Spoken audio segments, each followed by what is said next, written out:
Continuamos, las ciudades se transforman. El ponente que viene ahora, con el ponente que viene ahora, yo tengo una gran admiración, que quiero mucho, en el buen sentido de la palabra. He trabajado 16 años con él y han sido 16 años de constante transformación, de no pararse, de no conformarse, de querer mejorar cada día su región, en primer lugar durante los 8 años en el que fue presidente del Estado de Madrid, de la región de Madrid, y luego su ciudad en los 8 años que fue alcalde de Madrid. Y además no fue no conformarse con cualquier cosa, sino con cambios radicales, con realmente apostar por la ciudad y entregar la ciudad a sus ciudadanos y convertirla en un lugar mucho mejor. Tiene con ustedes la palabra el alcalde de Madrid, el ministro de Justicia de España, el presidente de la Comunidad de Madrid. Muchas gracias.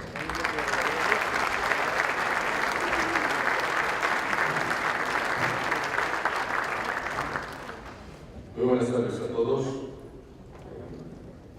Lo primero que quiero pedirles es que no hagan caso en absoluto a las palabras que ha dicho mi productor, porque en este caso doy fe absolutamente que están derivadas de la amistad más que de una institucional. Yo he sido siempre muy poco partidario de presumir de nada, porque creo que además la vida es siempre un riesgo. Me atrevo a decir que quizá a veces también podríamos decir un desafío al destino. Pero cuando amablemente me invitaron a participar en este foro iberoamericano de ciudades, y además con una intervención tan sugerente y que me motiva tantos motivos, tantas razones de gratitud, como es hablar de nosotros de Madrid, cómo conseguimos la transformación, me van a permitir que diga que efectivamente en Madrid se produjo y no fue un éxito, pero que fue un éxito colectivo. Y esa es la primera idea que me gustaría trasladar en este foro, reiterando mi agradecimiento por su invitación, felicitándole a lo largo de las muchísimas ocasiones en mi vida que he estado en su maravilloso país. Nunca había tenido ocasión de estar en Veracruz y me he quedado fascinado por la ambición, como decía el decano del Colegio de Arquitectos, de transformación que estamos observando aquí, no solamente en sus autoridades políticas, sino también en la propia sociedad, que está en un grado de complicidad con este proyecto.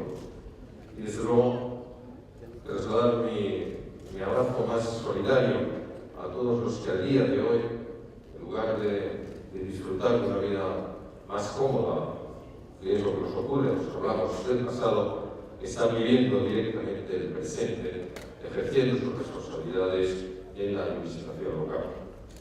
Cuentan una vez que en el peor de los momentos del caso Watergate, cuando los colaboradores del despacho Oval con Richard Nixon, después de descubrirse absolutamente todo intrigado, o alguno de ellos le dijo: creo, presidente, que nada peor nos puede pasar en la vida. A lo que Nixon contestó: hombre, peor hubiese tenido que ser alcalde de Washington. Bien, esta tarea sin duda más difícil y más dura que le puede corresponder a un político. Se ha dicho aquí esta mañana por los anfitriones, ¿verdad? Somos la administración más cercana, y precisamente por ser la más cercana, la que está en contacto directo con los ciudadanos, y aquella de la que los ciudadanos esperan que resuelvan no solamente aquellos asuntos para los que tiene competencia y presupuesto, sino cualquier otro, sea competencia de quien sea. A mis compañeros alcaldes les digo: alguno de ustedes, cuando un ciudadano les viene planteando un problema que es del Estado, dice: ah, no, eso a mí no es del Estado, no. Si el problema lo puedes resolver tú, hazlo, y si no, consigue que otro lo resuelva. Como si es un problema federal. Y en España, aunque sea un problema supranacional de la Unión Europea, al final, el alcalde es el interlocutor con los ciudadanos.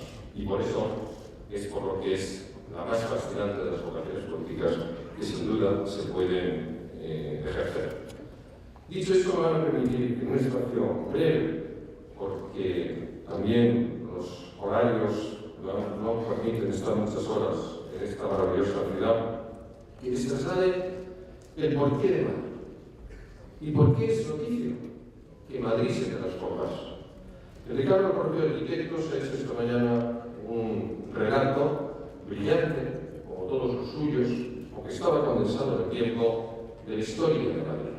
Yo no me voy a ir tan atrás, solamente para hacer algunas referencias también en cuanto a lo que supone la transformación del centro de nuestra ciudad. Pero es importante que sepamos que el éxito de Madrid surge como consecuencia de un pronóstico de fracaso. Y surge cuando nuestro país pasa de la dictadura a la democracia, a partir de 1975, pero fundamentalmente a partir de 1978, que es cuando se nos devuelve a los españoles la condición de ciudadanos que obviamente antes no teníamos. Y en ese momento España toma una decisión histórica, que es convertirse en lo que nosotros hemos venido a llamar un Estado autonómico, pero para que ustedes me entiendan les diré que es un Estado federal, con un planteamiento jurídico, político, constitucional diferente, pero a efectos prácticos funcionamos como si fuéramos un Estado federal. Y claro, cuando se plantea un Estado federal, surge el problema de qué hacemos con Madrid.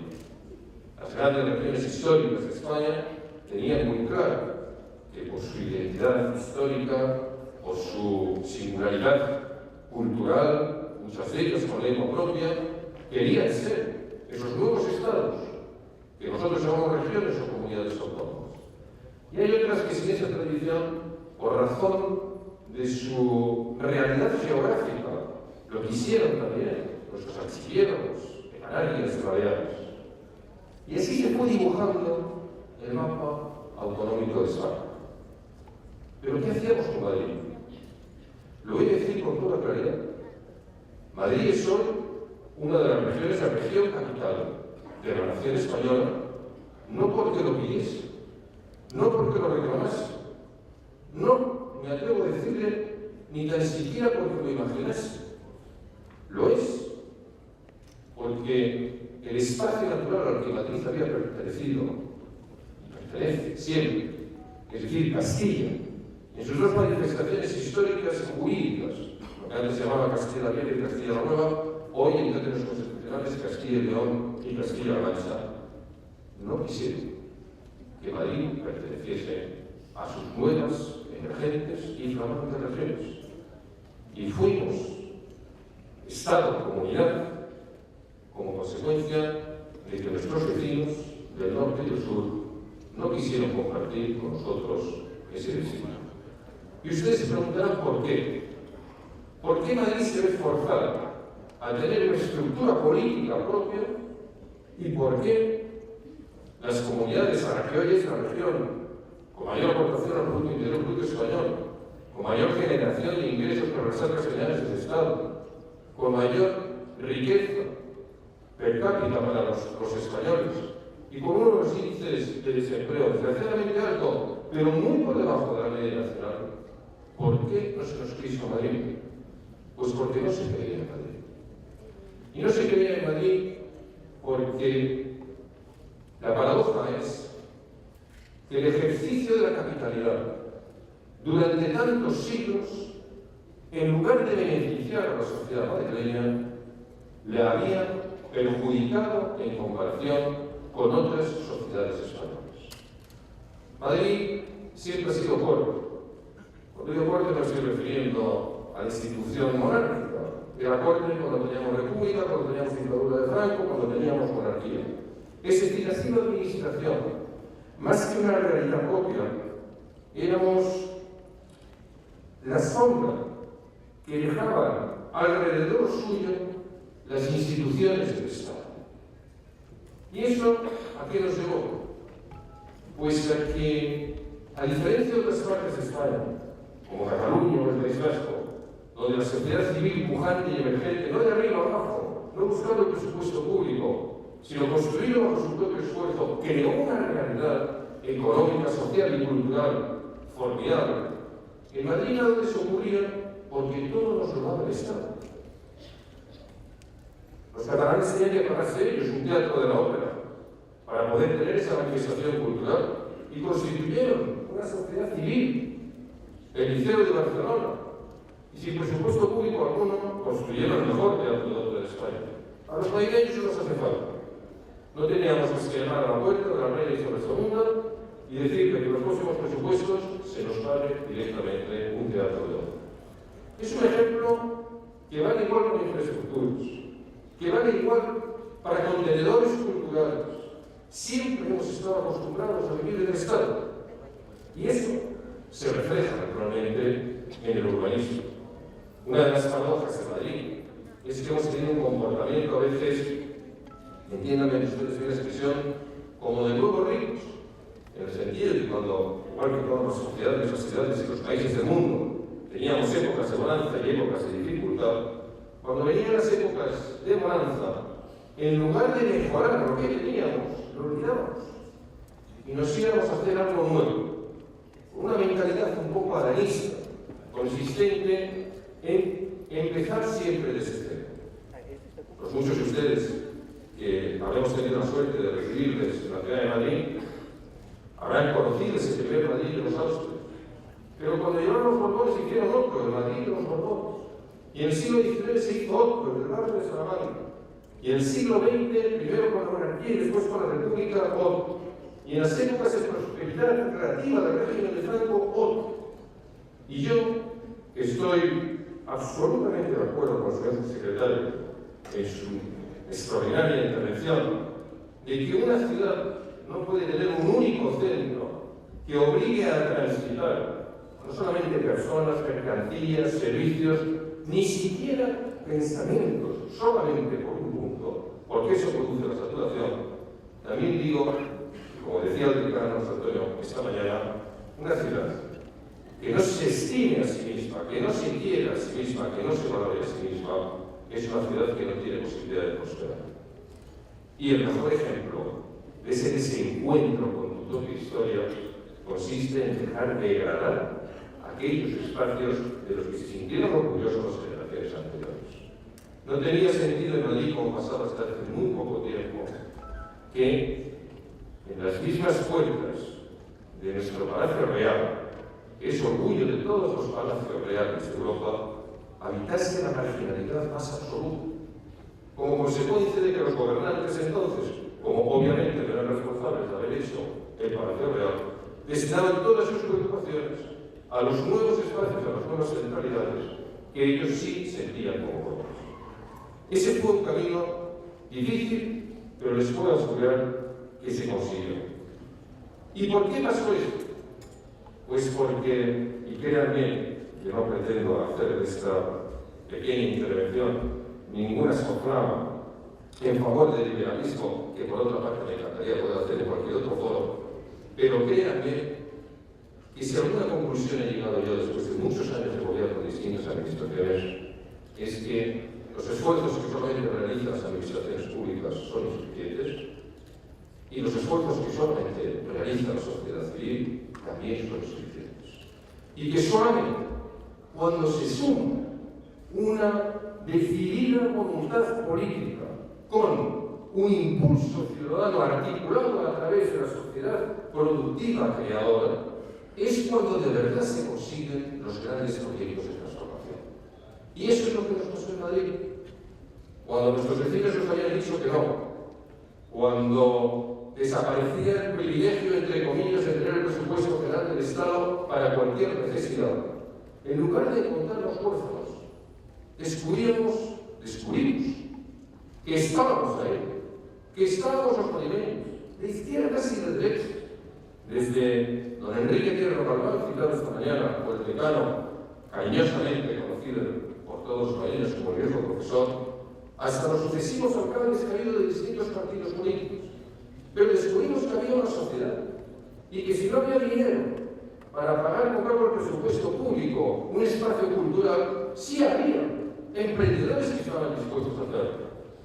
Y descubrimos que cuando podíamos empezar a mirar al resto de los españoles, no con esa mirada incómoda e ingrata que siempre se dirige hacia aquel que se supone que tiene un privilegio, cosa que efectivamente teníamos cuando solamente vivíamos en nuestro hecho de capitalidad, sino que empezamos a mirarlas de tú a tú, con las mismas necesidades y con la misma financiación que el resto de las ciudades de España, nos dimos cuenta de que esa mirada era más cordial En la más amistosa y que de esa amistad surgió un mayor aprecio por Madrid del resto de los ciudadanos españoles, hasta el punto de que, ya saben, que nosotros siempre presumimos que Madrid es una ciudad cuya clave de éxito consiste en que jamás a nadie le ha preguntado dónde viene. Lo único que le importa es saber a dónde va. Y a todo aquel que vaya a pelear un tiempo y un espacio de convivencia, sabe que tiene su sitio en la ciudad de Madrid. No importa dónde haya nacido, no importa ni siquiera qué lengua hable, lo que importa de verdad es que ese es un espacio abierto.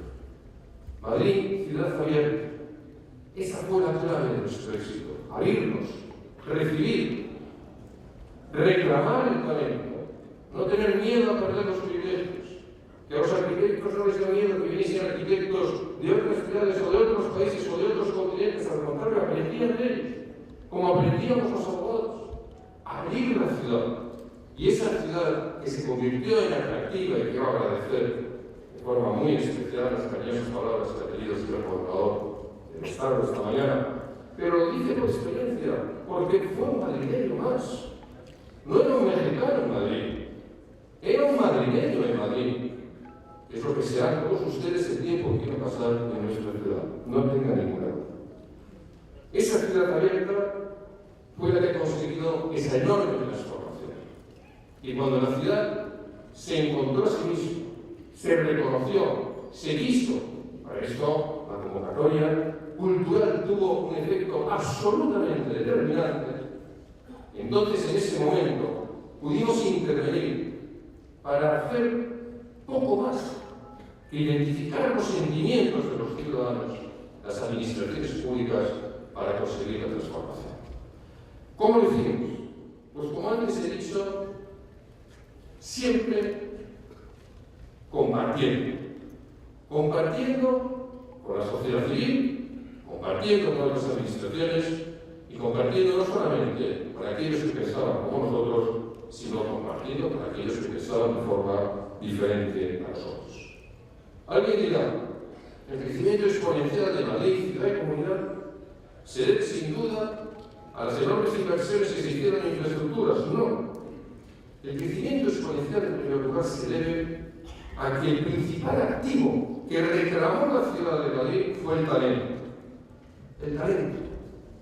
Yo recuerdo el día que tomé posesión como presidente de la Comunidad de Madrid, que me preguntaron cuáles son sus 3 prioridades para estos primeros 4 años de gobierno. Y dije, la primera prioridad, educación. La segunda, educación. La tercera, educación. Y cuando haya cumplido esas 3, podemos empezar a hablar de otro tipo de prioridades. No piensen ustedes, y nosotros hemos participado en los años de gobierno en espacios muy competitivos, en una sociedad globalizada, donde, por supuesto, que teníamos competencia con nuestros vecinos de Barcelona o de Valencia o de Bilbao, pero competíamos con París, con Inglaterra, competíamos con el Real Londres, competíamos con el norte de Italia, y competíamos con espacios asiáticos, y competíamos con espacios americanos, latinoamericanos y norteamericanos. Y cuando aquellas inteligencias bien ordenadas y estructuradas que tienen que decidir en un mundo global dónde localizan la inversión, por supuesto que atienden al estado de las infraestructuras, por supuesto que atienden a la seguridad jurídica, para que haya una previsibilidad en la forma de resolución de los conflictos que claramente surgen en una economía dinámica. Pero lo primero que atienden es al talento, a la capacidad de esa sociedad para dar respuesta a las demandas que se plantean en inversiones que son cada día más cualificadas y que exigen, por lo tanto, no una mano de obra que pueda competir por costos laborales, cosa que tengo que decir que en estos momentos en Europa ya no podemos hacer. No podemos hacer, ni queremos hacer, ni queremos, porque nos parece que una de las grandes misiones que tiene Europa en estos momentos es no encerrarse en sí misma, no pretender ser una isla de riqueza rodeada de pobreza, sino ayudar al desarrollo de unas poblaciones fundamentalmente asentadas en el norte de África, para las que no hay frontera ni física ni administrativa, cuando están viendo que al alcance de su mano y cotidianamente en una pantalla de televisión con una antena de satélite tienen un grado de bienestar para ellos y para sus hijos infinitamente mejor de lo que puede haber soñado nunca.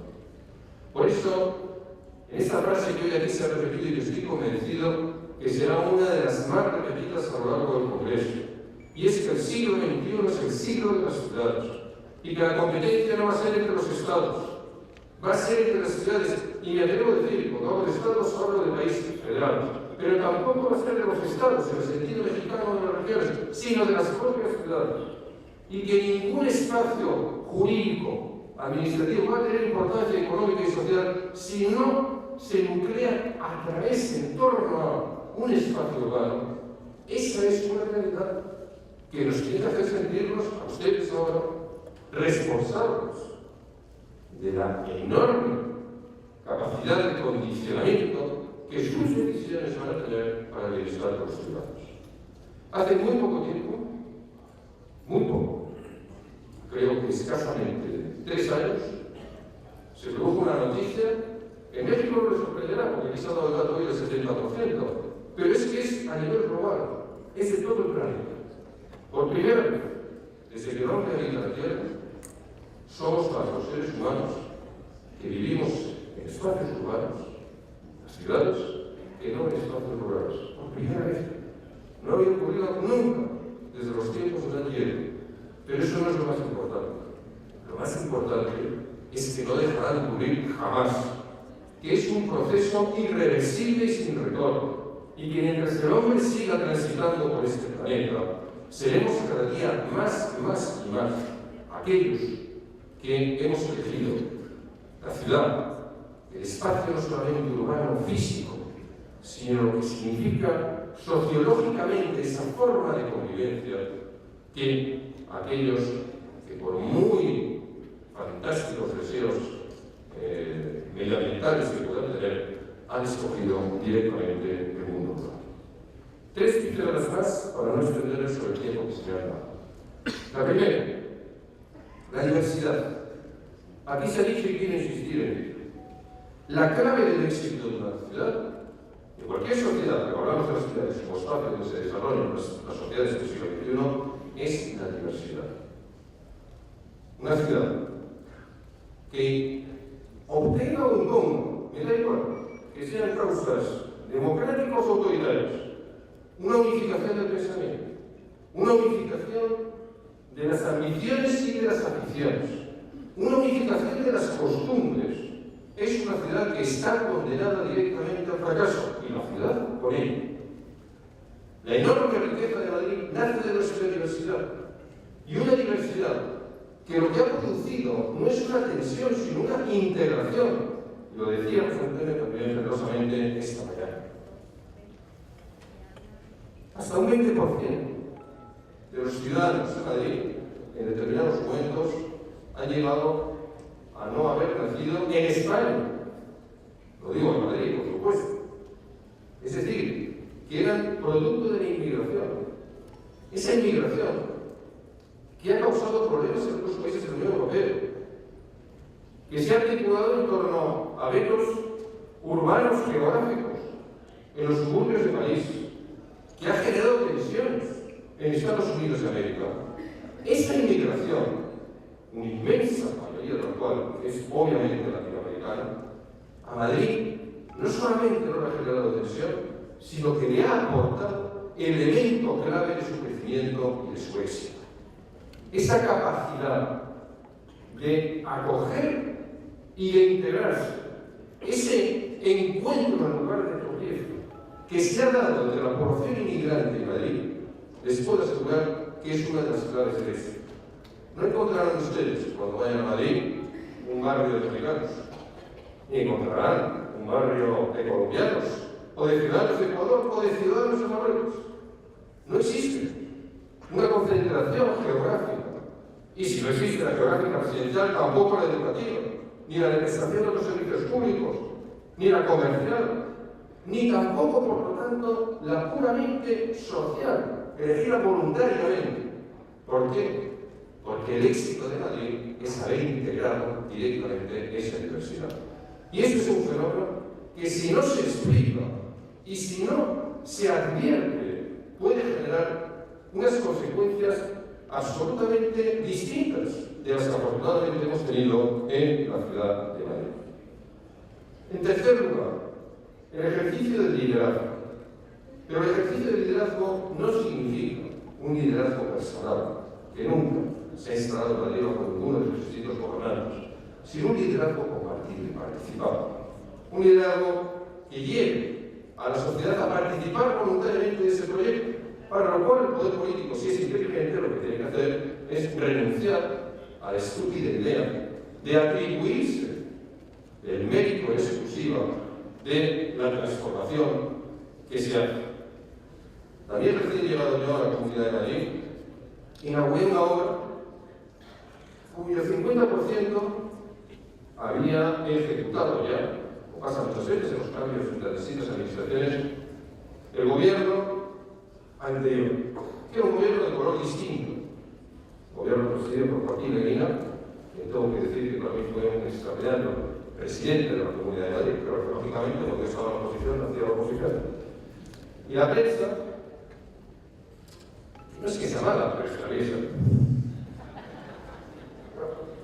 Cuando inauguré esta obra, me hizo, me acuerdo perfectamente, una pregunta que va a emocionar, como las preguntas que se hacían para cazarme a Jesucristo.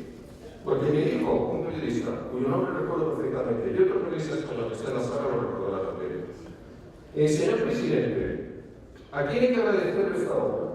¿Al señor Leguina, que hizo el 50%, o a usted, que ha hecho el 50%? Cualquier respuesta era mala, excepto una, lo puedo decir, porque además me asobró un asesor mío, con el cual lo había conmigo. Y la respuesta fue, las obras hay que agradecérselas a quien las paga. Y esta obra ni la ha pagado el anterior presidente ni la ha pagado su presidente. Esta obra la han pagado los contribuyentes. Aquellos que cumplieron sus obligaciones fiscales nos han dado la inmensa oportunidad a nosotros de poder devolverles esa confianza por vía de imposición.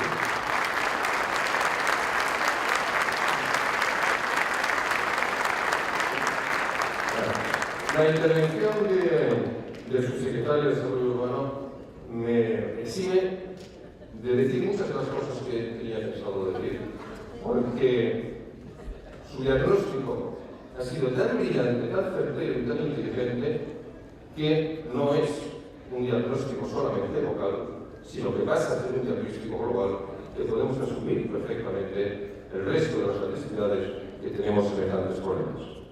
Algunas importantes. Movilidad. La movilidad no solamente como un derecho de los ciudadanos, no solamente como un instrumento para mejorar la calidad de vida, sino la movilidad como un factor de competitividad. Esto es extraordinariamente importante que lo sepamos. ¿Por qué? Madrid, ciudad real metropolitana, somos relativamente pequeños. Tenemos 6,5 millones de habitantes. 6,5 millones de habitantes. Veracruz tiene 8 millones, el Estado, y nuestros competidores más cercanos, el Gran París, el Gran Londres, el norte de Italia, tienen más habitantes que nosotros. Pero ¿cuál es la enorme ventaja competitiva de Madrid? Que esos 6,5 millones de habitantes estamos todos, a menos de una hora de tiempo, los unos de los otros utilizando un sistema público de transporte. Eso es lo que nos hace competitivos. En el siglo XXI, las distancias no se miden en kilómetros, se miden en minutos. A nadie le importa saber a cuántos kilómetros vive de su puesto de trabajo. Lo que quieren es saber cuánto tiempo tienen que emplear para desplazarse a su puesto de trabajo. Y la inversión que se hizo en infraestructuras en Madrid ha permitido que esas decisiones globales sobre localización de actividades generadoras de riqueza y de empleo, cuando vienen a Madrid saben que tienen una potencial demanda de 6,5 millones de habitantes a menos de una hora de transporte público. Ese es un espacio atractivo para cualquier oferta comercial o de cualquier otro eje. Pero saben también que cuando no están ofreciendo productos, sino demandando mano de obra cualificada, en esa masa crítica de 6,5 millones, a menos de una hora de transporte público, van a tener mucha más facilidad de encontrar la persona adecuada, que no en espacios a lo mejor de 14 millones de habitantes, pero que el desplazamiento les obliga a multiplicar ese tiempo por 2 o por 3. Por lo tanto, la movilidad como un factor de competitividad fue determinante en Madrid. El medio ambiente. El medio ambiente pasa con muchas cosas en esta vida, que son todos problemas globales, pero las soluciones son locales. Porque el medio ambiente discuten nuestros principales políticos en Naciones Unidas, en Nueva York. Y está muy bien, claro. Pero al final, querido licenciado, quien tiene que resolver el medio ambiente es la autoridad local. Porque es lo que se está produciendo. Naturalmente, como muy bien se ha explicado aquí, unas legislaciones marco que faciliten y obliguen absolutamente a todos.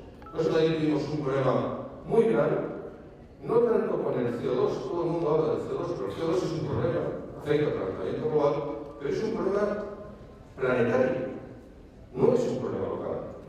El problema que nosotros teníamos allí en España y en Europa era con los dióxidos de nitrógeno. Es decir, con la contaminación producida por decisiones políticamente muy erróneas que se han adoptado durante mucho tiempo de sustituir dentro del consumo de combustibles fósiles la gasolina por el diésel. Y eso que lo hicimos erróneamente, tenemos una fiscalidad más baja, fomentábamos nuestras flotas de transporte público, aunque fuese así, decían que era muy bueno para el CO2, y lo es, porque aporta menos que la gasolina, pero al final esas muertes que se producen en las ciudades no son por consecuencia de problemas planetarios, sino de problemas locales. El medio ambiente es caro, quiero decir que es caro combatirlo, es muy caro, exige enormes inversiones, pero es una apuesta absolutamente irrenunciable.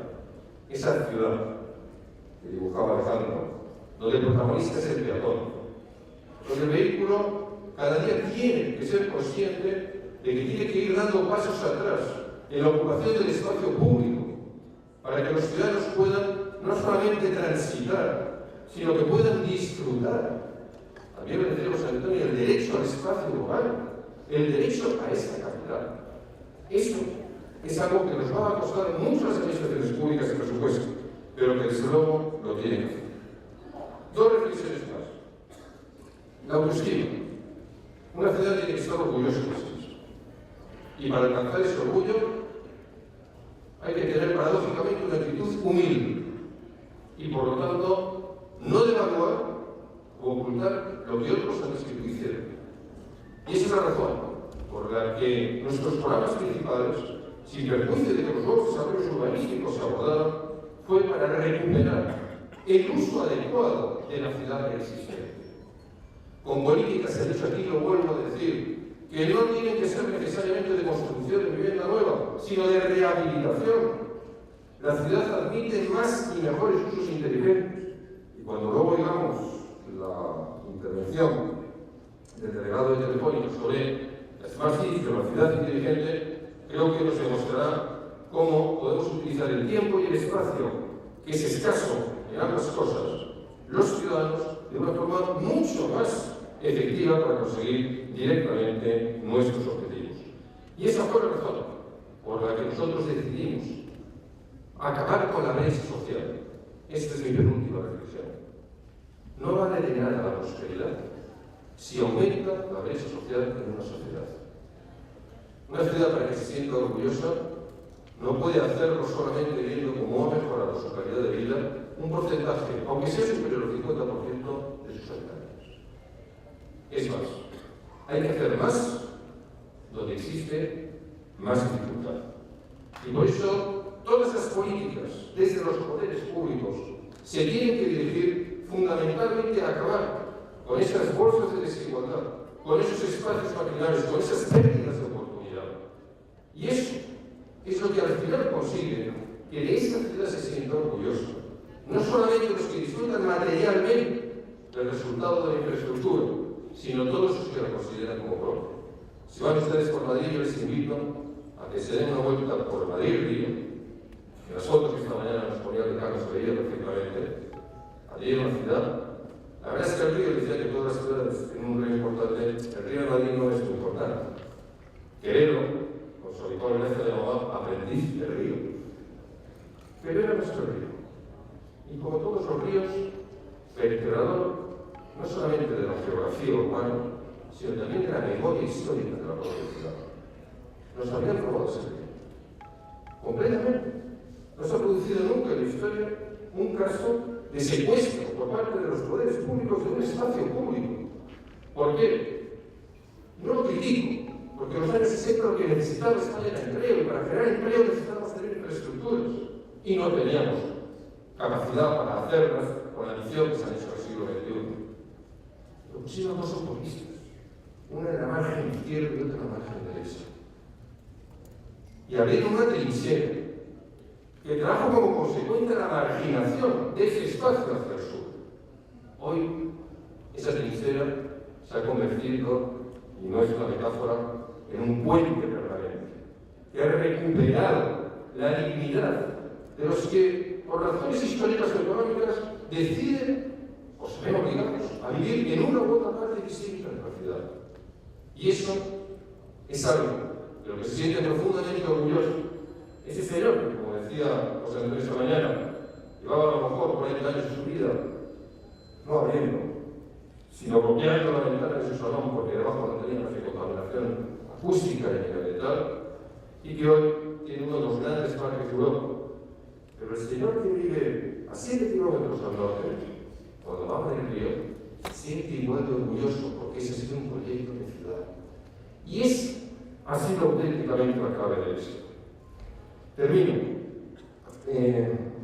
Lo voy a hacer con una cita de alguien que en este acto y en esta ciudad, pues me atrevería a decir que es obligado. Y ustedes podrían pensar, bueno, ya como Gallardón ha abandonado la política, ahora solamente nos quiere hablar de poesía. No. Voy a terminar hablándoles de política y de político urbano, pero con una cita de un escritor, de un poeta, de un premio Nobel mexicano, de Octavio Paz, que dejó escrito: en mi peregrinación en busca de la modernidad, me perdí y me encontré muchas veces. Volví a mi origen y descubrí que la modernidad no estaba fuera, sino adentro de nosotros. Perseguimos la modernidad en sus incesantes metáforas y nunca logramos asirla.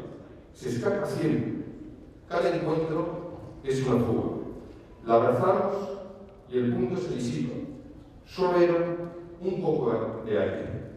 En el instante, ese pájaro que está en todas partes y en ninguna es lo que de verdad importa. El instante.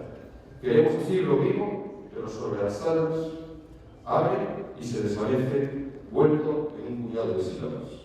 Nos quedamos con las manos vacías. Entonces, aquí es donde termina la cita, las puertas de la perfección se entreabren y aparece el otro tiempo, el verdadero, el que buscamos sin saberlo, el presente. Esta reflexión literaria de Paz es a lo que creo que hemos estado obligados, los que estuvimos en responsabilidades públicas, y lo están todos ustedes, que a partir y en esos momentos las están ejerciendo por voluntad democrática de sus ciudadanos. Por supuesto que tenemos que pensar en el futuro, pero créanme que la única forma de alcanzar el futuro es resolver el presente. Y ese presente, se ha dicho aquí, y es verdad, es urgente. Hay otras tareas que pueden esperar, que ojalá las pudiéramos abordar inmediatamente. La tarea de dejar a la generación de nuestros hijos unos espacios de convivencia que no solamente les dé bienestar material, sino que les permita desarrollar todas las potencialidades del ser humano, es una tarea urgente. Y mire que no les estoy hablando de nosotros, sino de la generación de nuestros hijos. Pero es que es urgente. Si queremos que llegue a esa generación de nuestros hijos, tenemos que empezar, no mañana, porque el Congreso de Europa es el viernes, pero el lunes, en cuanto volvamos a nuestros espacios. Muchísimas gracias.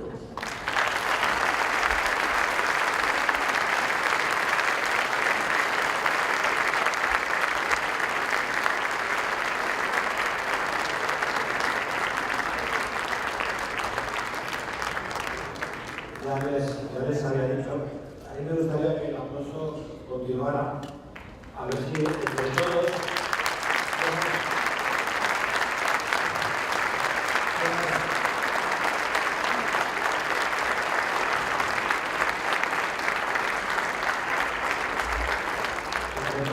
tenemos que ser capaces de hacerle abandonar esa absurda idea de abandonar la política.